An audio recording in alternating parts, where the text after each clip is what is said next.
Good evening. This meeting is now convened at 5:01 p.m. Let the record reflect that a quorum is established. I would like to ask everyone to please silence all cell phones. Will you please stand and join us for the pledges to the U.S. and Texas flags?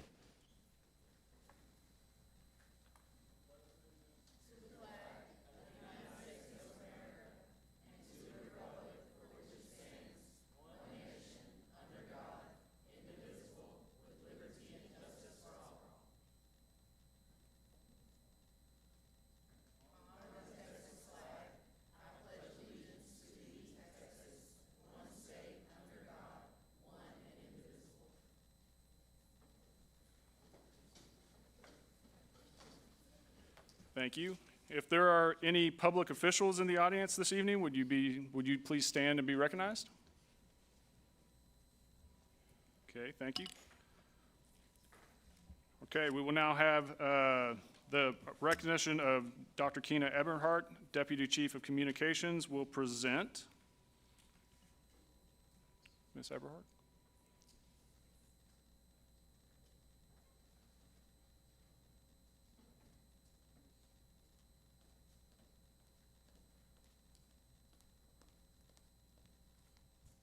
Good evening, President Wheeler, Board Trustees, Superintendent Massey, and audience. Tonight, we are proud to recognize a group of exceptional students from Westbrook High School who represented Beaumont ISD at the University Interscholastic League UIL Academic State Competitions in Austin at the University of Texas. Competing against the top academic students across Texas, these Bruins demonstrated outstanding preparation, perseverance, and school pride. Their achievements reflect countless hours of study, practice, and dedication, as well as the unwavering support of their coaches, teachers, and families. We are especially proud to celebrate our state medalists, Aiden Ma, 6th place in mathematics, Ethan Wong, 8th place in mathematics, and Trendon Latham, 9th place in persuasive speaking. In addition, we recognize all of our students who earned the opportunity to compete at the UIL Academic State Meet. Aiden Ma, Ethan Wong, Trendon Latham, Jacob Bergman, Brody Ramirez, Ethan Xu, Joy Lee, Cody Yang, Naveed Sargarzadeh, I didn't want to get that wrong, and Cami Nguyen. Some of those students are not here with us tonight, but their accomplishments exemplify the academic excellence that exists throughout Beaumont ISD and demonstrate what is possible when talent, hard work, and determination come together. Please join us in congratulating these outstanding Westbrook High School students and their coach, Britton Pivoto, for an incredible season and for representing Beaumont ISD with excellence at the state level.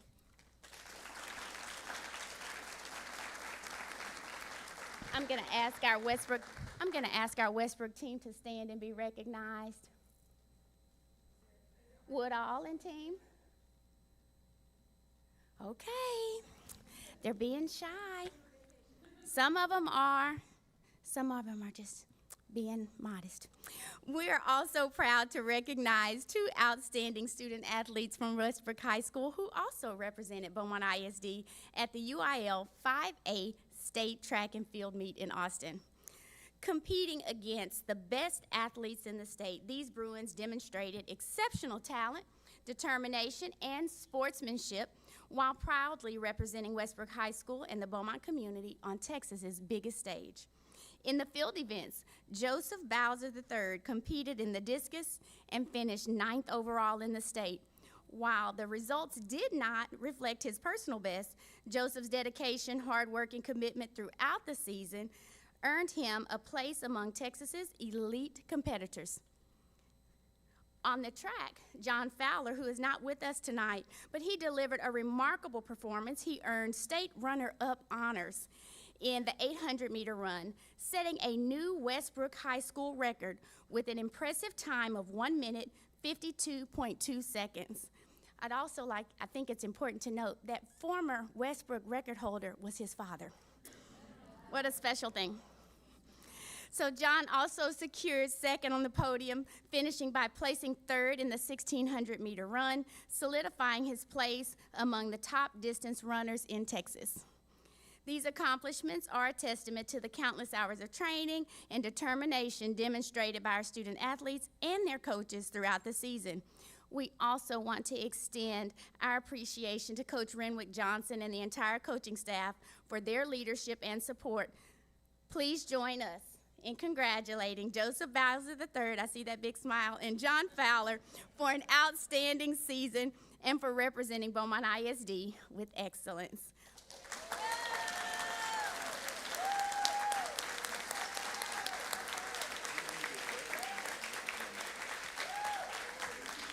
Miss Cheatham, before you walk away, am I right in that the two students that you just called out from the high school, Westbrook, are both still juniors? They're not even seniors yet? They're not even seniors. They're so about to next be year we seniors, win it right? all. That's right. That's right. So, yeah, next year it's just coming home with gold, right? Yes.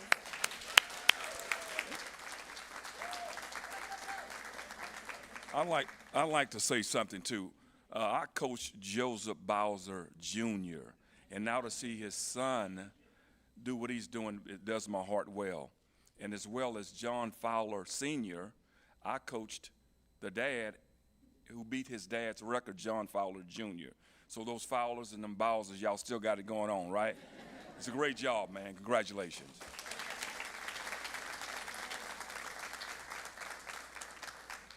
Thank you all so much, and congratulations. Okay, our next agenda item is public comment. We are glad that you're here tonight and look forward to hearing from you. Only individuals who signed up in advance to speak will be able to address the board in accordance with the board policy. Any person who did not sign up will be able to speak and will not be able to speak during public comment, but we do invite you to sign up to speak at our next meeting. I'm requesting that each speaker limit their remarks to 2.5 minutes. We ask that the speakers refrain from naming individuals, especially students, because the identity of students is protected by law. You may, however, say the name of your own child if you wish. Please note that the board members will not engage in dialogue or respond to comments during the public comment portion of the meeting. I ask that you please respect the procedures that are in place and the other speakers and audience members, and you end your comments promptly when your time has expired. Mrs. Dillon, please call the first speaker. Greg Landry. Good evening. I'm an educator, so I'm not here to criticize anybody. I'm here to educate, and not just the Board of Managers, but everybody in this room, everybody watching on YouTube and watching the reruns of YouTube. I think I talked to y'all last meeting, I started in education in the 90s. And I was looking at your Texas governance training manual, and the main motto is student outcomes don't change until adult behaviors change. I want to focus on that word outcomes. I've done a lot of research. It came from this book, The Deliberate Dumbing Down of America. That was in '99. School World Order, which came out in 2019, is the sequel to this book. These two people really went into what these terms actually mean, where they come from, and briefly I'll try to do this fast because it really would take like a 30-minute lecture. And I also ask that you don't raise your hand and ask me to go to the restroom. That's a teacher joke. Okay. Outcomes really comes from B.F. Skinner. He was a behavioral psychologist. I don't know if you're familiar with the Skinner box where he could train a pigeon to do anything. He once said, and he was an atheist, by the way, he once said with enough time, he could make a pigeon a high achiever.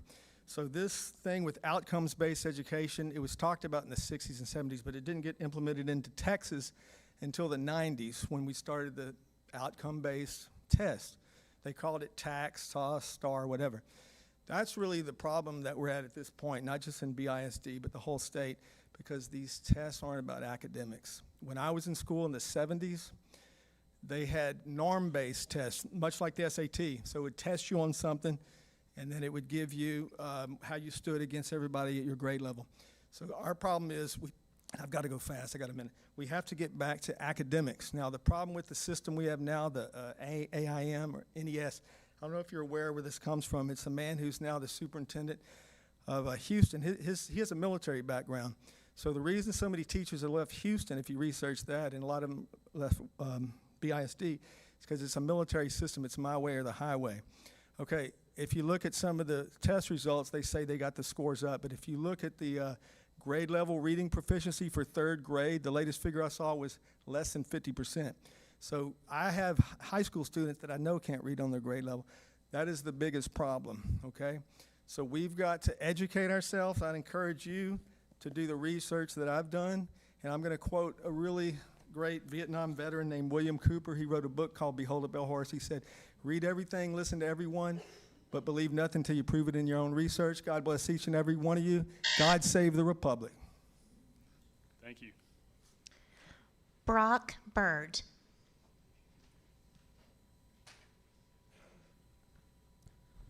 Good evening. Good evening, President, trustees, and superintendent. My name is Brock Bird. I'm a proud Westbrook High School graduate and currently wrestle at Northeastern State University. I'm here tonight because wrestling has changed my life. When I started wrestling at Westbrook, I didn't have the many opportunities that many wrestlers across Texas take for granted. For most of my high school career, I had never had an experienced wrestling coach, a home duel, a senior night, or even a send-off to the state tournament. Everything changed my senior year when Coach Jeffrey Weeks believed in us. My parents supported our program, and my teammates committed to building something bigger than ourselves. And together we revived a program that had gone nearly a decade without an all-state wrestler. I became Westbrook's first all-state wrestler in 9 years, and over the last 3 years, our program has produced 7 state wrestlers and 39 regional qualifiers.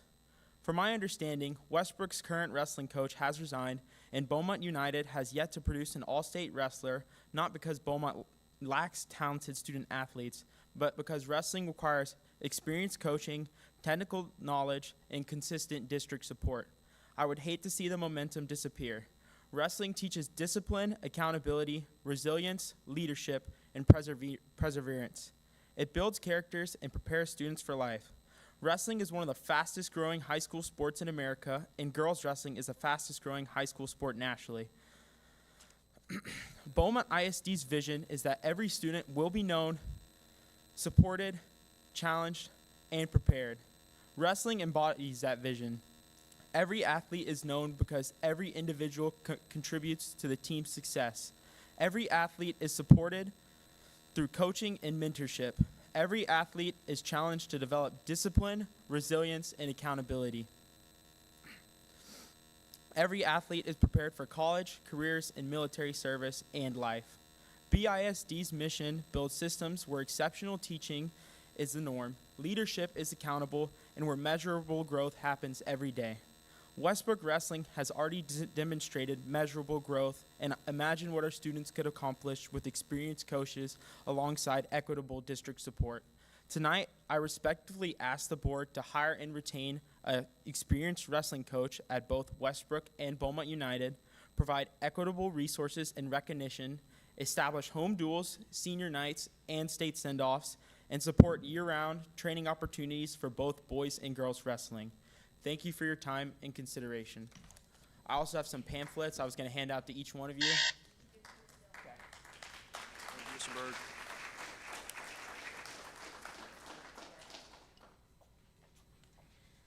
That concludes public comments. Okay, thank you.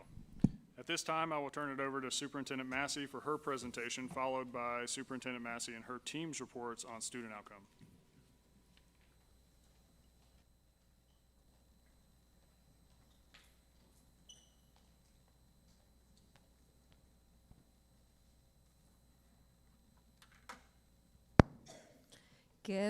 Good evening, board.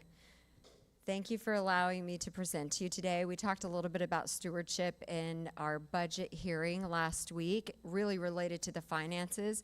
But today I'm going to hit stewardship in a different area. And the main reason I want you to understand how I feel about stewardship is that I believe this is my responsibility. And the responsibility of everyone in BISD and the responsibility of the community of Beaumont, that we all steward our children from the time they're born until they can survive on their own. It is our responsibility to steward. So I want to give you a little bit of just my thoughts on what that means. I love that Brock just brought up the vision and the mission. That was great to hear. And if you think about the adults, that core belief, we believe that every student's success is our responsibility, that's where stewardship starts. It is an adult responsibility. But the future of Beaumont lies in our students. It is up to us to manage, to grow, to develop, and to support our kids.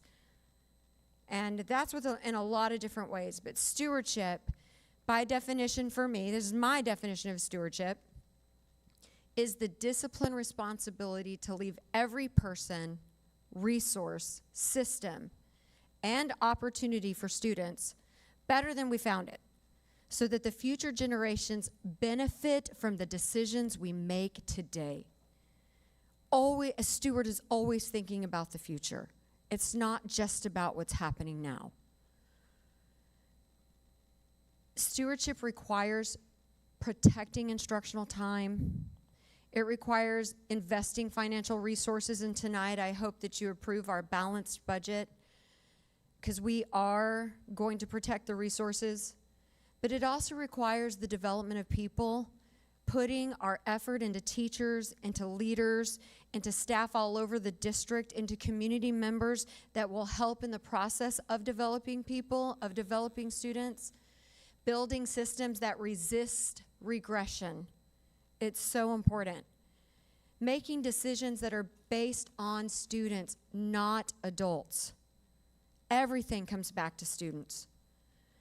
Preserving trust, and of course, what I mentioned before, thinking beyond today. Everything we do now is about the future of Beaumont. Every decision that we make, a steward looks at it as not for the now, but how does this impact the future?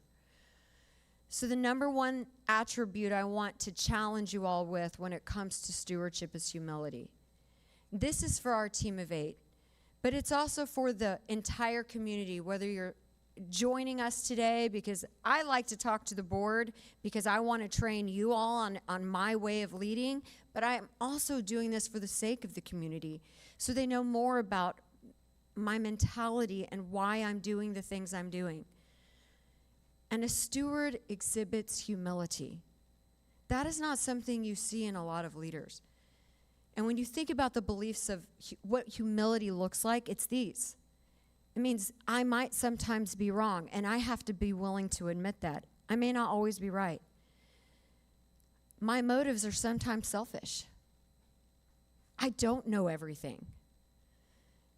And I'm accountable to something greater than myself. And for this particular moment, I'm accountable to the city of Beaumont, to the district, to the kids, 15,000 of them that are hoping that we will get it right.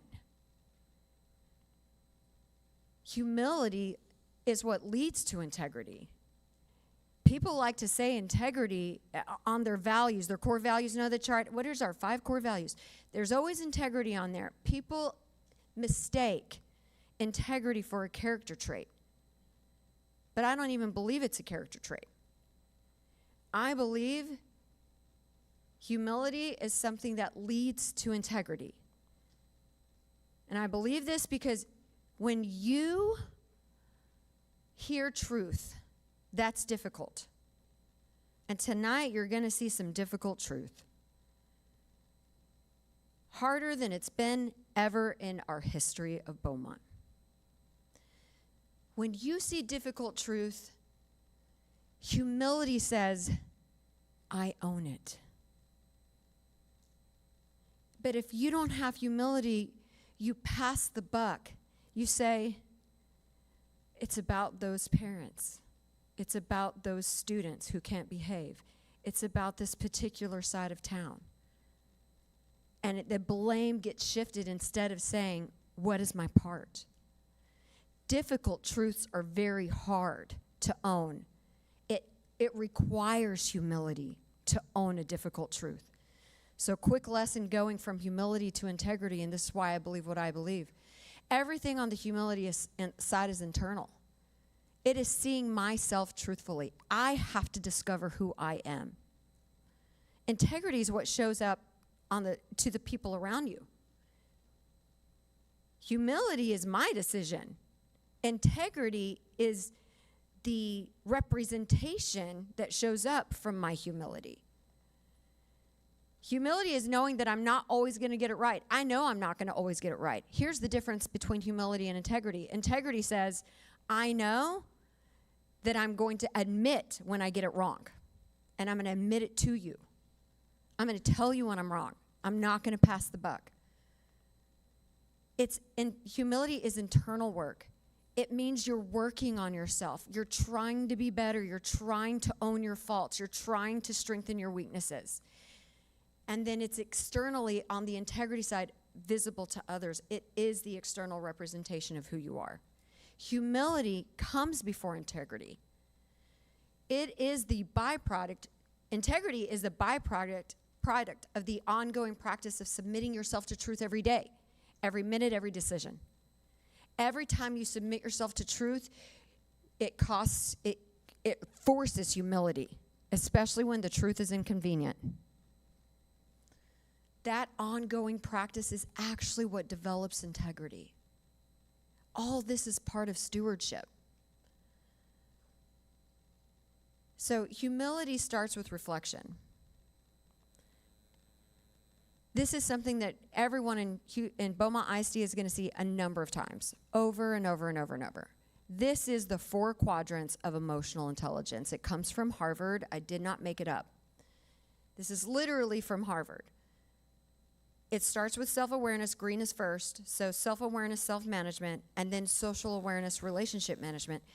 I bring this up because when you think about humility and you think about integrity, it has to start with these green boxes. You first have to know who you are, the way you respond to things. You can't just know where you fail. You have to start working on that part of you that fails. That's the management part. I'm aware and I don't fix it. You're never going to get to this other side. And if you look down here at the relationship management, look at coach and mentor. Conflict management, influence to action, inspire to adapt, create team environment. This is where every leader wants to go. Everybody wants to do that. Everybody thinks they are that. But no one will be able to build that layer of relationship management if they first do not acknowledge their own weaknesses and work to grow them. It's just impossible. You know why? Because when you try to coach and mentor, everyone is going to look at you and go, fraud, because you don't even manage yourself. It's so clear when you're not self-aware and when you're not self-managing. So what I'm about to share with you is a moment of humility, of transparency for me. I was in a moment this week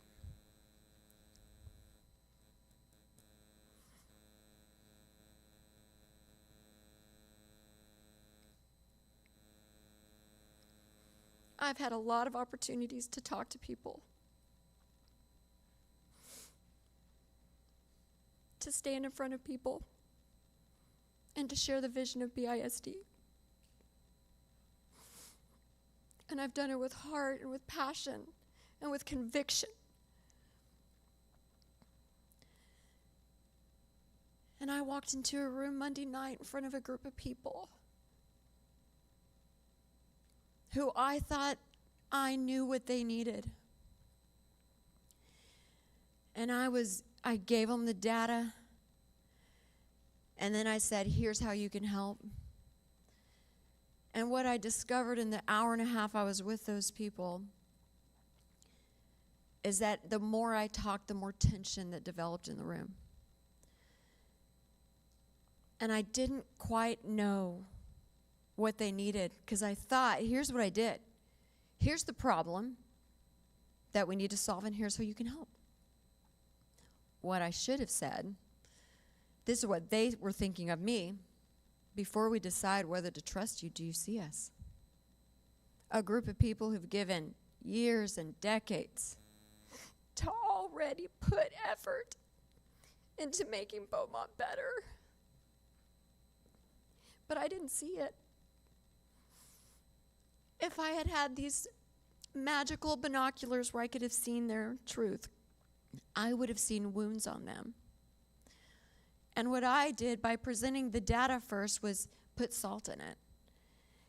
And so the tension began to grow. And I'm sharing this with you because without identification, it just feels like accusation. So what I was saying is, I know how to help solve this problem. Let me do this. And they were feeling, you don't believe in us. You don't trust us. You don't see value in what we've already put into this. I had to walk away asking myself, what could I have done differently?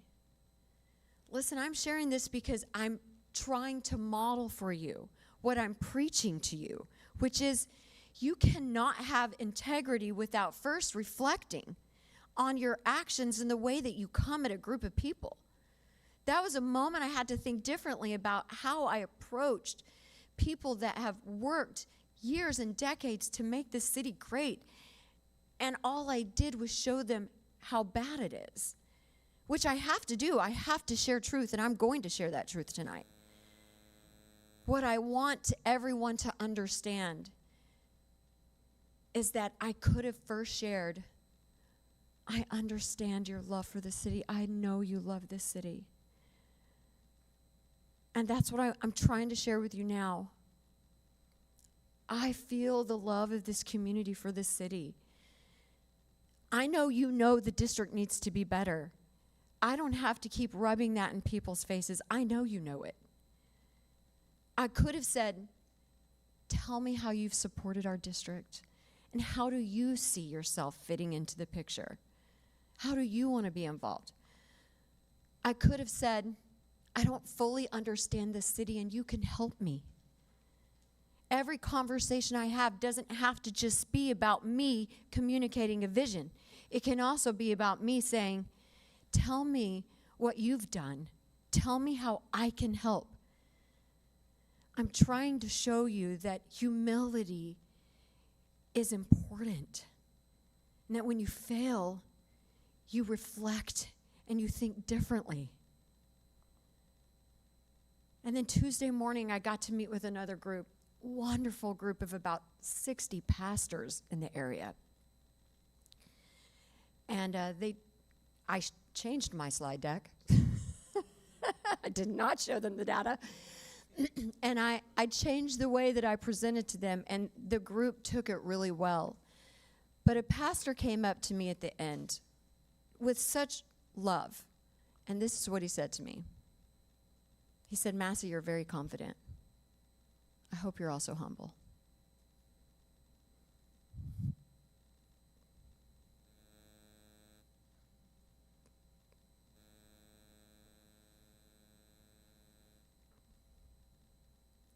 That hit me because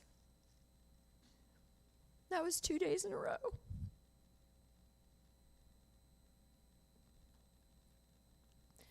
And I knew I needed to check myself, that I'm not letting my confidence come across as arrogance. I am confident about the work I'm doing, and that won't change. Please silence your cell phone. I'm just kidding, that was a joke. Teacher joke. But that's important. Being able to portray confidence has to feel and look different than arrogance. So in humility, it's something I'm working on. And I just wanted to share that example with you. I want you to know that I respect those who've been fighting for these kids long before I got here. I know you have not given up. And since I've been here, we've seen tragedy. Many tragedies. And you have not given up. I know no matter the circumstance, even if you're not excited about Sandy Massey being the superintendent, you know what I do believe? You want BISD to be successful. You care about this city. You care about the students of Beaumont. And I know you want them to be successful. And I want to acknowledge that. So thank you, community. Thank you for caring. And thank you for entrusting me to steward this city. And it goes back to this. If you cannot be self-aware If you can't reflect on your actions, you'll never get to the point of change. This is a critical part. And it happens with all of us. I went back and forth on this, but I'm going to read just this little excerpt. I call him Pastor Sharp. But Dr. Carlton Sharp, he wrote his story of how he experienced the Board of Managers. And you all know this experience. I promise you, if you read this book, you're going to be like, oh my God, yes, that's exactly what it was like. And I'm not quite halfway through. So far, it's been, I didn't get to be a part of your experience, so I'm learning this for the first time. But I wanted to read a little excerpt from chapter 5, and this is the part where he calls it the cut down, but you guys know it was after many levels of going through, and they're going from 106 down to 75, down to less and less and less. And he says this one part of the process was different. It wasn't about credentials. It wasn't about experience. It was about self-awareness and integrity. I just picked this book up today, by the way. The purpose of the mindset performance, he said, the purpose of the mindset performance task was not to test what we know. It was to reveal how we think and how we show up. It was designed to uncover the internal patterns that drive our behavior, especially in moments when our values and our desires to look good are in conflict. In simple terms, it forces you to answer this question. Are you leading from truth, or are you managing perception? The task challenged us to reflect on real-life situations where we tried to look good or avoid looking bad. You guys might remember those. Even when it went against our beliefs, values, or commitments, it wasn't about right or wrong, it was about awareness. Because if you're not aware of your patterns, those same patterns will show up in your leadership. And I thank Dr. Sharp for putting his thoughts into words, but everybody has to self-reflect. It's important for everyone.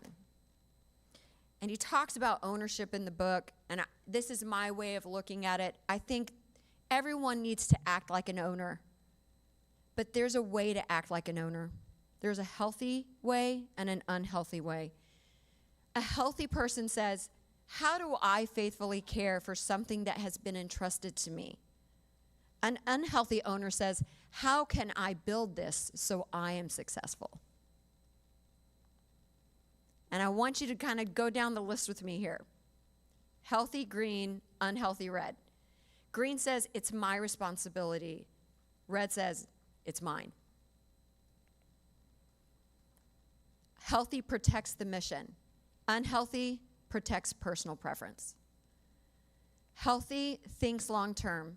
Unhealthy thinks about immediate control. Healthy builds systems that can sustain. Unhealthy creates dependence on one person. I can't do this by myself. Healthy welcomes accountability. Unhealthy resists it. Healthy shares credit freely. Unhealthy seeks recognition. Healthy invites better ideas. Unhealthy defends their own ideas. Healthy can hand work to someone else.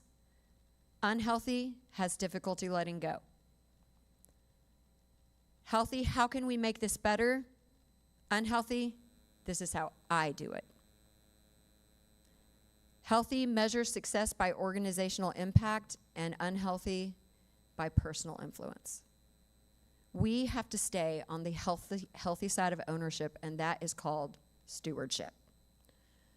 I'm almost done. Because when you believe something is yours, these are the kind of questions you ask. Why are they in my classroom so much? My classroom. Why don't they trust me to do my own thing? Why do I have to open my door? Why do I need to be coached? Why are they worried about how many days I've been absent? That's coming. The healthy side says this.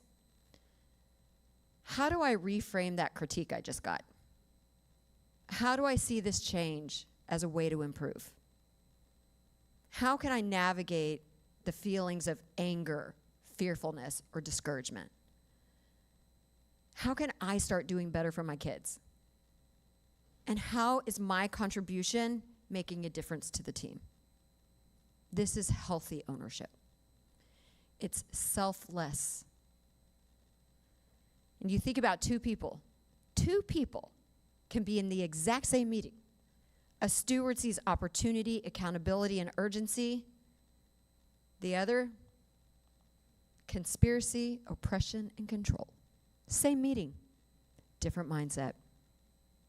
If you're humble and you're exhibiting those traits and you're owning where you're failing and you're making a difference, you're going to fit in opportunity, accountability, and urgency. If you're living in, this is conspiracy, I feel oppressed, I'm just being controlled, this is an unhealthy mindset, and you should wonder about your heart. And the difference is impact. When influence becomes destructive, we have to act responsibly. And that's difficult. It means correction will be provided. Because we have to love people enough to provide correction. That is stewardship. So me as a leader, I will love people deeply here. I will develop people patiently. You guys, 3 of you were on visits with me today on the last day of summer school, and I think you saw that. I will correct people honestly, and I think you saw that too. But I'm going to protect the organization courageously. I will not back down from the truth. Thank you.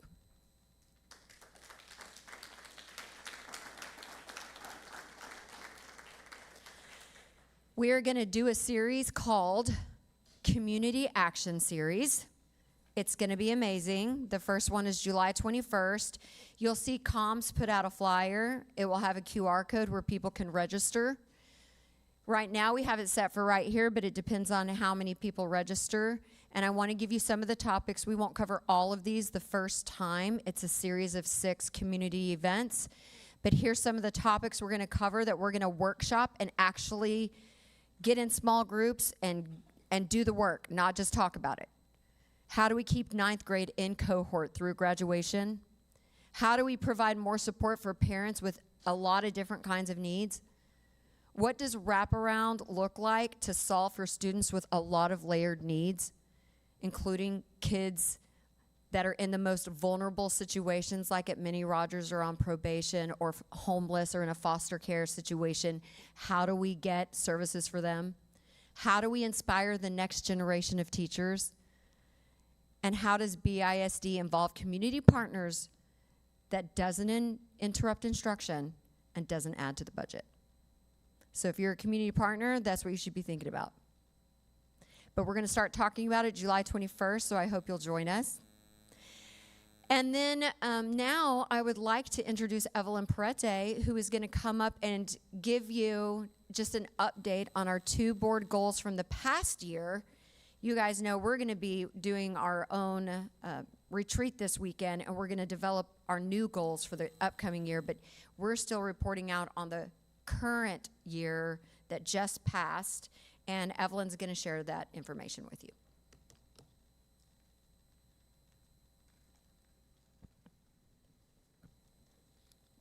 Good afternoon, President Wheeler, Board. Can y'all hear me? Yeah. Okay. Speak up, yeah, and I'm sure. So I'm trying to make sure that this fits my height. Today I'm going to be sharing about the first 2 board goals, which is on start. I will not be sharing on the last 3 until we get updated data by August. That would be our CCMR goal. And so I'll be sharing on the last 3 goals in July and August. Our first goal was to ensure that our 3rd grade students that were at MEETS grade level or above increased from 32% to 64% by June 2030. Our yearly goal was to have our students go from 32% to 36%. This is 3rd grade students in reading. As you can see in our data here, we were not able to meet our goal. We actually took a dip of 9%, well, 5%, and we were 9% away from meeting our goal. So we started at a baseline of 32% from last year. We went down to 27%. And what you can see as well, so that's 9 points away from our goal. And as you can see, we were also 22% below the state percentage. Key takeaways from this is that it definitely highlights the need for accelerated early literacy strategies in pre-K to second, which is what we'll be working on. It also notes that previous strategies are not moving the gap, closing the gap. So there's gonna be significant change that has to take place so that we can reach our 5-year goal. We are not gonna go back down from that 5-year goal of 65%. We're just gonna be more strategic to ensure that we meet the goal. You will see in our breakdown of goal 1, you're able to see how we did by ethnicity and also subgroups. We went down in every subgroup and also in every ethnic group, with our biggest drop being in our Asian students of a drop of 18%. Goal number 2 was around ensuring that our 3rd grade students in math went from 32% to 64% by June 2030, with our yearly progress measure of going from 26% to 30%. We had 23% of our students meet or above. This is 7% lower than our goal and is 21% lower than the state. Key takeaways: we had insufficient acceleration occurring in 3rd grade. Our meets grade level or above declined by, it went down by 3%, a little bit over 3%, and our gap is increasing, not declining. So this suggests that there's a gap between 2nd and 3rd grade, going from 2nd grade to 3rd grade. Our breakdown shows that for all of our student subgroups, ethnic groups, we also went down, with the biggest dipping in our African American subgroup of 18% lower. The only area where we're able to see a little bit of gain was in our emergent bilinguals students, of a small increase of 2%. So third grade continues to be declining with most of our groups. We are still seeing persistent achievement gaps among historically underserved students. And we know that accelerating growth will require consistent access to grade level math instruction while still providing targeted supports for remediation and acceleration. Again, we will be presenting our next 3 goals in July and August, but I do want to open it up to see if there's any questions around our first 2 goals. I agree totally. Yes. So the strategies that we must get can't be what we were using back there. It cannot We cannot. sustain that. No. It's not good.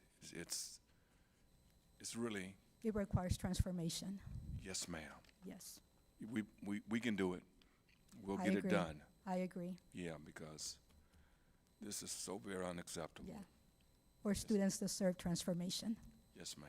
Thank you. Thank you. Okay, I'd like to say it gets better, but it doesn't. So what I want to explain to you is that this is preliminary scores. What you just saw is just your board goal, 3rd grade.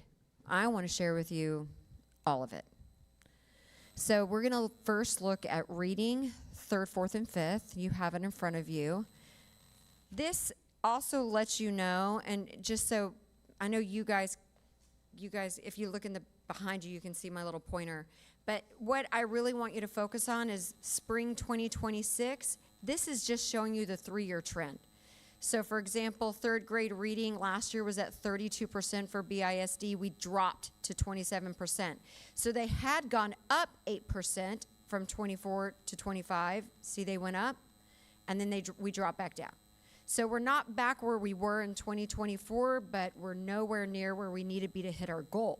So everything in the blue is BISD. It also tells you 3rd grade, 4th grade, 5th grade, and I highlighted the most important part, which is this year's scores. I also showed you the state. Right here, this last 3 columns is the state. White is their actual score. It'll show you if they went up or down or just stayed the same. And then this is our difference, BISD's difference between the states. So everything that's on this end is showing how far behind we are from the state average.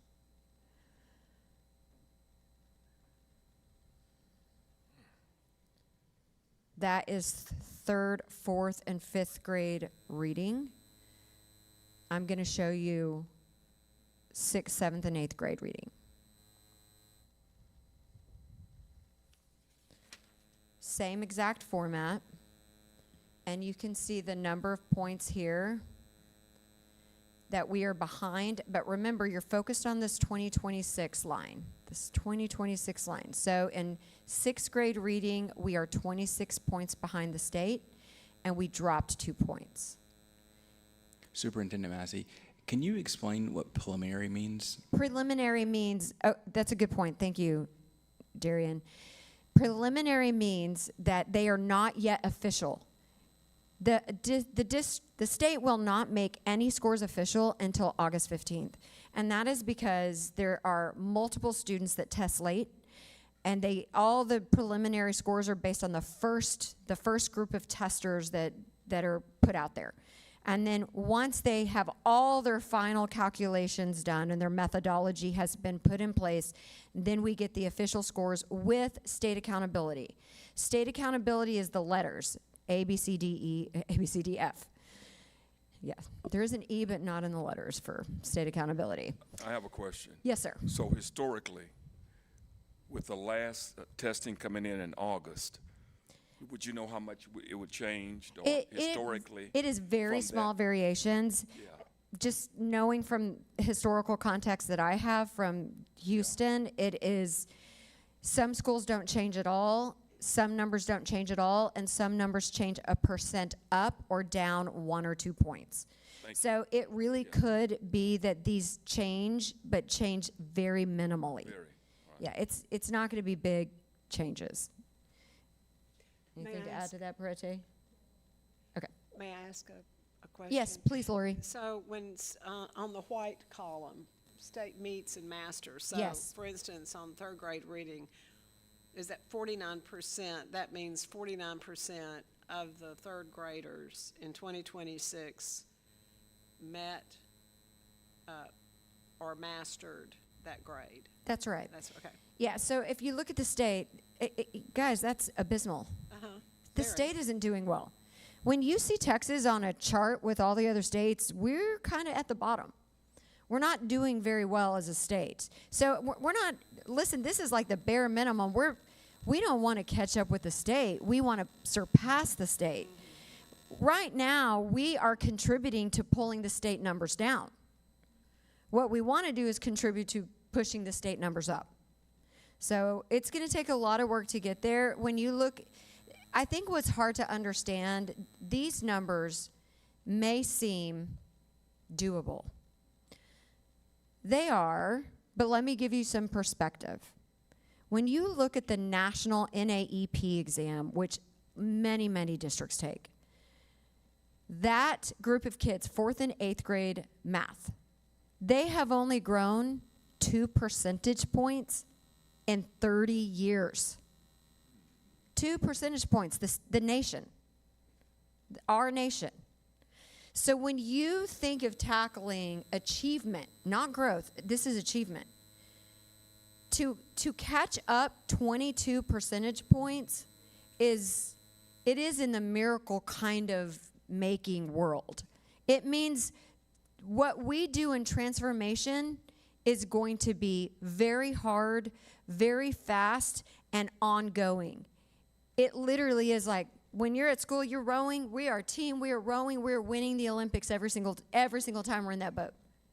We're gonna row, we're gonna row, we're gonna row. You're gonna pick up your oars and rest when you get home. And then when you get back at school, you're rowing again. And that's the entire district. The more people that are in the boat rowing, the faster we go, the quicker we get to the finish line.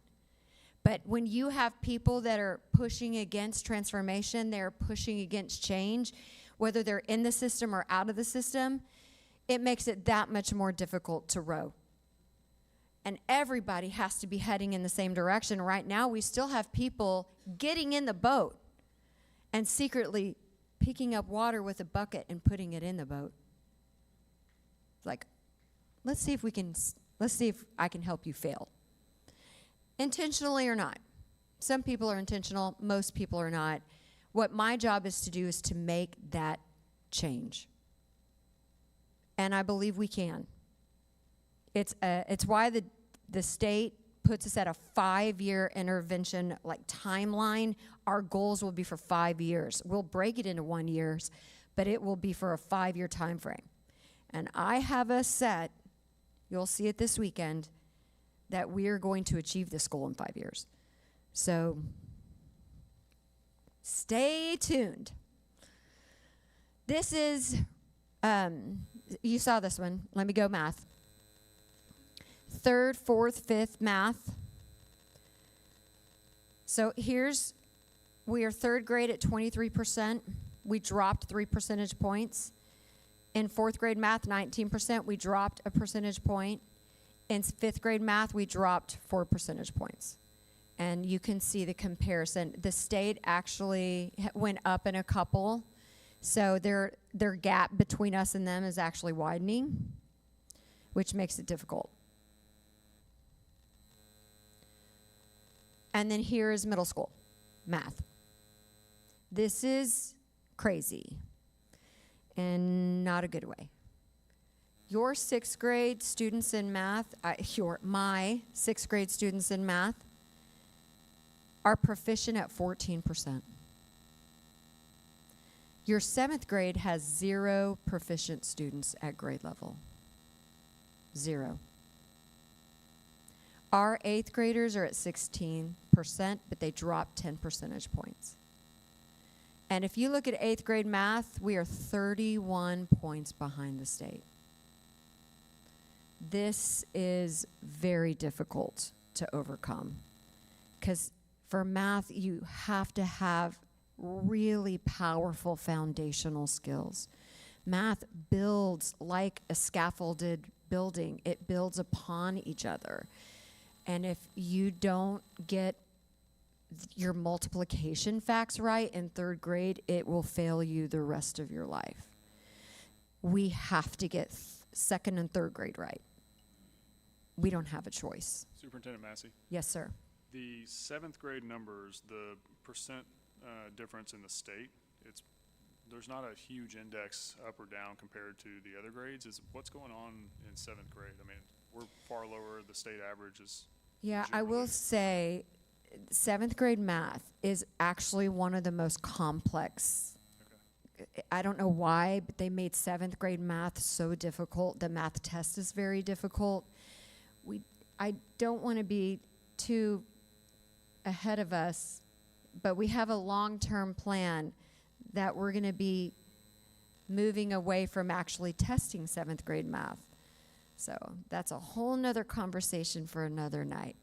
But we're going to work on middle school acceleration for math, much like what you see in our Pegasus program, where kids can accelerate quicker, and they'll be taking Algebra 1 in 8th grade, and in 7th grade they'll actually take the 8th grade STAR test. So we'll give you that layout when we get there. It won't be this year, but we'll plan it for this year for next year. So acceleration is coming. We will see changes in this. It's very hard to overcome. Many, many districts, by the way, are doing the same thing.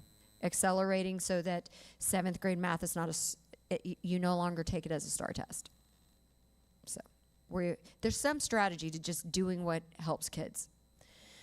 Okay, this is our golden triangle cities in the area. So the dotted line across the top is the state. I also added Houston just so you can have perspective. Right now in 3rd, 4th, and 5th grade reading, Houston is beating the state after 3 years. So they're now over the state. You can see the dark blue line is us, and you can see the surrounding area. Lumberton is doing quite well, and Port Neches is doing quite well. And some variations of other cities doing well in different places. And you can see where we stand. This is third grade reading, third, fourth, fifth. Let's look at middle school. You see the state line. You see where we stand according to the state line and according to our neighbors.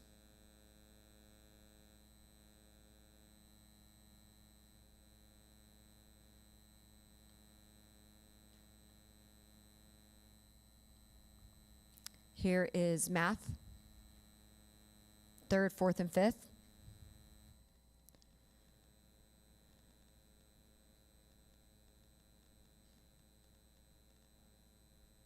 And here is middle school.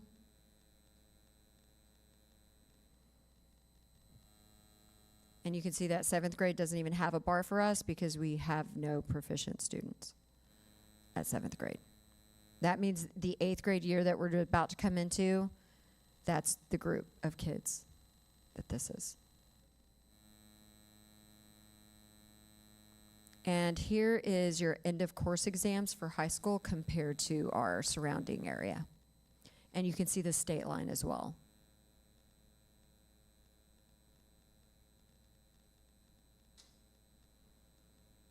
I think I should go visit Lumberton and see what they're doing in high school because they are really doing well, really doing well.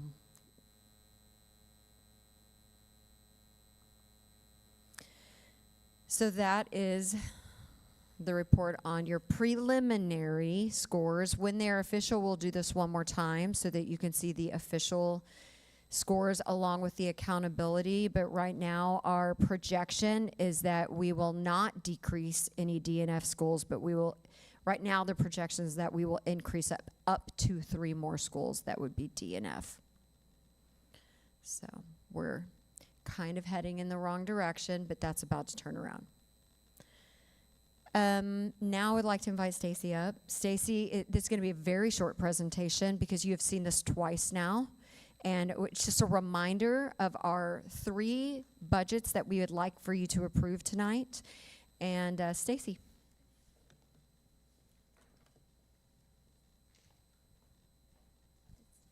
Good evening, Board of Managers, Board President, and Superintendent Massey. Thank you very much. Like Superintendent Massey said, this is going to be a very brief presentation. Can you hear me? Okay, thank you. All right. So during the recent budget workshops, we covered the details of each of the proposed budgets. There's 3 of them, including revenues, expenditures, and key financial considerations. So this evening's budget, we don't want to rehash all that. This is just going to be a very condensed overview of each budget. The 3 budgets before you tonight are the General Fund, Debt Service Fund, and Nutrition Services Fund budgets. Oh, excuse me, I jumped ahead. The first budget is our General Fund budget. This serves as the district's main operating budget. The budget maintains our core educational services and supports our essential district operations. The 26-27 proposed budget column shows revenues and expenditures in the amount of $187,576,463, and this represents a balanced budget for our general fund. The second budget is our debt service fund.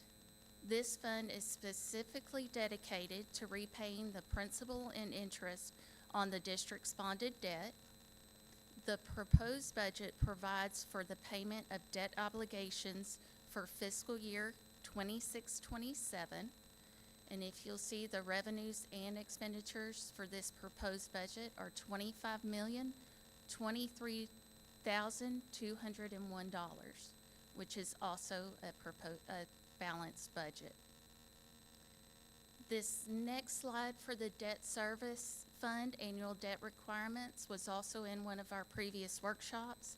And the top line shows our current annual debt service payments for the 26-27 fiscal year.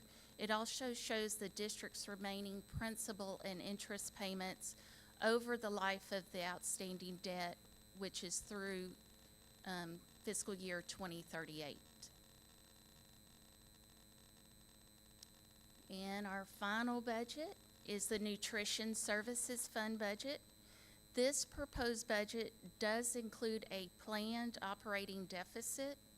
This is so we can spend down accumulated resources as required by Texas Department of Agriculture, or TDA. We had excess accumulated, so now we're going to reinvest those funds back into the nutrition services program, and they have been set aside. So this budget will remain until all those funds are spent down, and then it will be a zero budget in the future. Now we are not included. So that is the short presentation. And I think in front of you this evening, you have the proposed budget book. And this contains all the detailed information that we went through in the past workshops, and it also contains the 26-27 salary schedules. So if approved this evening, if those budgets are approved, we will post this on our website for the public. Are there any questions? No? Okay. Thank you so much. Thank you. Okay, I believe now Mrs. Fitch will now present the instructional material purchases. I'm back. So last month, the board authorized the superintendent to approve and execute instructional material purchases exceeding $50,000 so we could timely get our resources in before the school year. So this report is giving you a list of what we have purchased since that meeting. And so out of the general fund, we have purchased from Savas Learning Company, Texas Science Online Curriculum for grades K through 5 in the amount of $111,200. Also from Savas, we've purchased Experience Science Online Curriculum for grades 6 through 8 in the amount of $64,600. From Great Minds, we purchased PhD Science Online Curriculum for grades K through 5 in the amount of $65,046. Again, from Savas Learning Company, we purchased My World Social Studies Online Curriculum for grades K through 5. That was $70,225. Savas Learning Company, we purchased My Perspectives RLA Online Curriculum for grades 6 through 8, $61,098. From Follett Content Solutions, we purchased Novels for RLA Curriculum, grades 6 through 8, in the amount of $54,872.75. Explore Learning, Learning A to Z, we purchased Raz Plus Social Studies Online, and that's curriculum for grades K through 5, in the amount of $121,095. And then from Nucella Inc., we purchased RLA and Social Studies Online for grades 6 through 8, and this was $67,320. We had total purchase since the last board meeting of $615,456.75. And that concludes the report. Any questions? Any questions? Okay, Okay. Thank you. Thank you. Okay, now we'll move to the consent agenda. Does any board member wish to remove an item from the consent agenda for separate consideration? Okay, is there a motion on the consent agenda?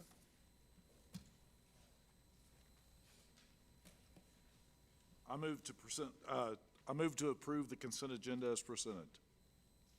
Second? I second. Okay, it has been moved by Dan Parker and seconded by Darian Graves to approve the items on the consent agenda as presented. Is there any discussion?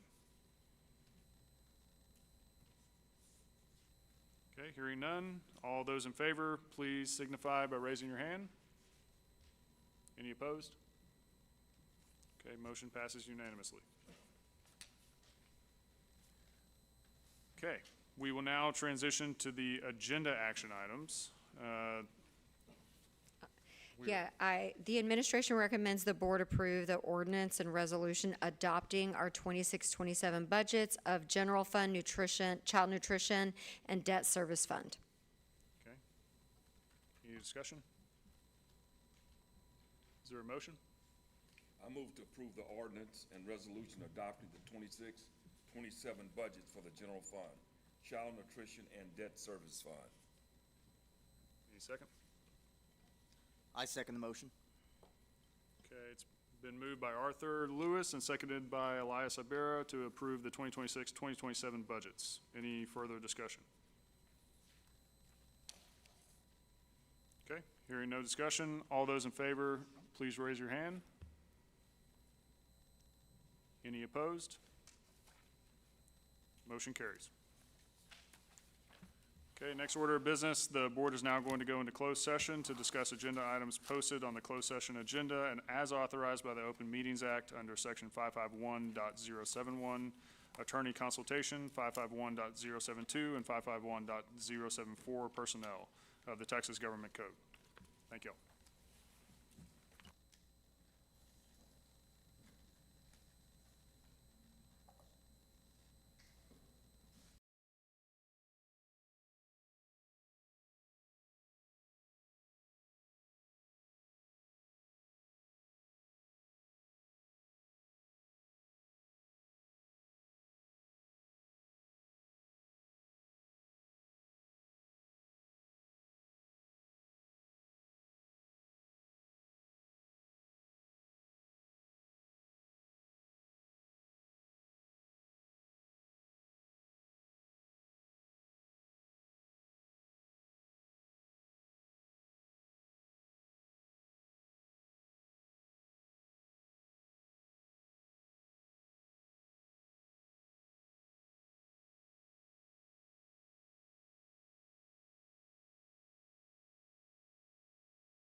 Okay, the board is now reconvened in open session at 7:11 PM. There are no action items resulting from the closed session. There being no further business to come before the board, this meeting is adjourned at 7:11 PM. Thank y'all.